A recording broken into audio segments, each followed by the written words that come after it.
Hello everyone. Practice of medicine. The main topic is coma.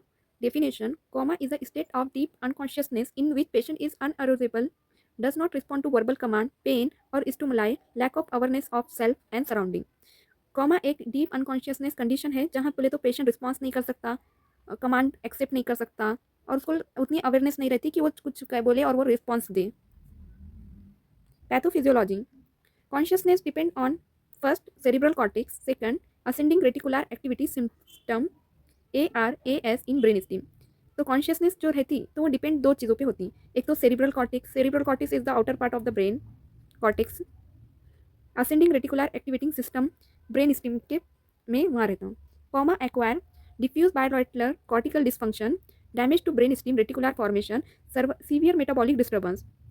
एक तो cortical का dysfunction हो रहा है, ब्रेन स्टीम का डैमेज हो रहा है और सीवियर डिस्टर्बेंस आ रहे मेटाबॉलिक सिस्टम में. ओके, कॉजेज क्या हो सकते हैं इसके? एक तो कॉमा के स्ट्रक्चरल कॉजेज हो सकते हैं. स्ट्रक्चरल कॉजेज में क्या क्या हो सकता है? एक तो हेड इंजरी हो सकती है. हेड इंजरी कैसे होंगी? अगर कोई गिर गया है, car accident, road accident, head injury हो सकती. या बाइक बाइक एक आ रही थी, दूसरे ने टक्कर दे दिया तो उससे वजह से हेड इंजरी हो सकती. Intracerebral haemorrhage, subdural epidermal haematoma, brain tumour, brain abscess and stroke, ischaemia haemorrhagic. एक तो हेमोरेज हो सकता और ब्रेन ट्यूमर हो सकता, ब्रेन में ट्यूमर हो सकता, अपसेस हो सकता, स्ट्रोक इस्चीमिया हो सकता, ब्लड सप्लाई कम हो सकता. फिर आता है मेटाबॉलिक कॉज. मेटाबॉलिक कॉज की वजह से भी पेशेंट जा सकता. Hypoglycaemia, hyperglycaemia, hepatic encephalopathy, uraemia, electrolyte imbalance and hypoxia, हाइपरकैपनिया.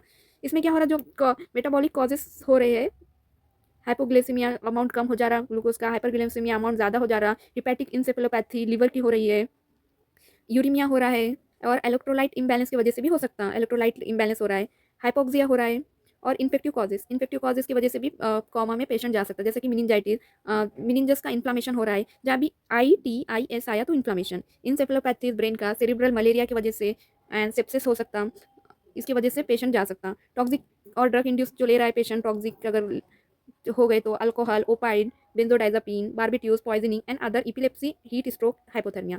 तो हमें 5 सीधा याद रखने का कि कॉमा के 5 कॉजेस हो सकते हैं. एक तो structure causes, metabolic causes, infective causes, toxic and drug induce and other epilepsy, heat stroke and hypothermia. फिर आता है clinical assessment of coma. Primary ABC बराबर रखना. ABC mean A for airway, protect airway, B for breathing, oxygen वो बराबर रहना, circulation, BP and pulse. तो हमें पहले पेशेंट अगर अनकॉन्शियस है तो हमें ABC याद रखना. ABC मतलब पेशेंट का एयरवे बराबर है क्या, एयरवे प्रोटेक्ट एयरवे, ब्रीथिंग अच्छे से हो रही है क्या, ऑक्सीजन सेचुरेशन, सर्कुलेशन, बीपी कितना है, पल्स कितने हैं, circulation, airway, breathing and circulation.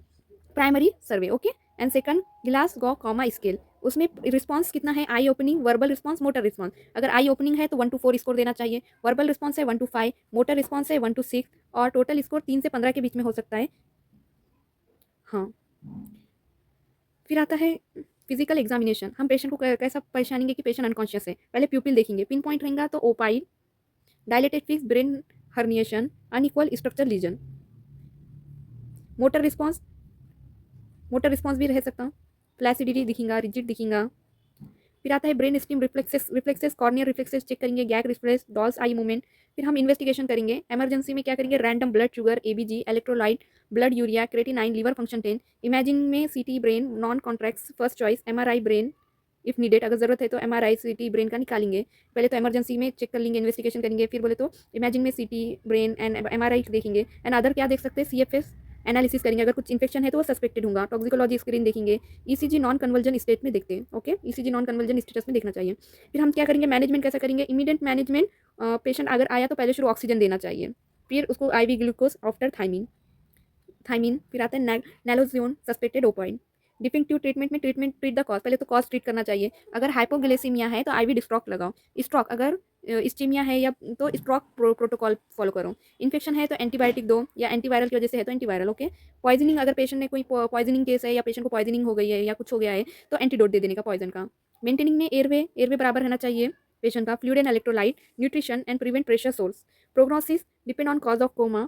Duration कितना है, GCS स्कोर कितना है, मतलब स्कोर के हिसाब से हम देखेंगे कि पेशेंट कैसा है. ब्रेन स्टीम इन्वॉल्वमेंट कितना इन्वॉल्व हुआ, जो भी पार्ट अगर स्ट्रक्चर जिसकी वजह से पेशेंट कोमा में गया तो हम देखेंगे. फिर डिफरेंशियल डायग्नोसिस में देखेंगे कि vegetative state, lock in syndrome, minimally consciousness state कैसी है, सिंकोप. ये डिफरेंशियल डायग्नोसिस में हो सकता है. आज का टॉपिक कॉमा यहाँ पे होता है. And thank you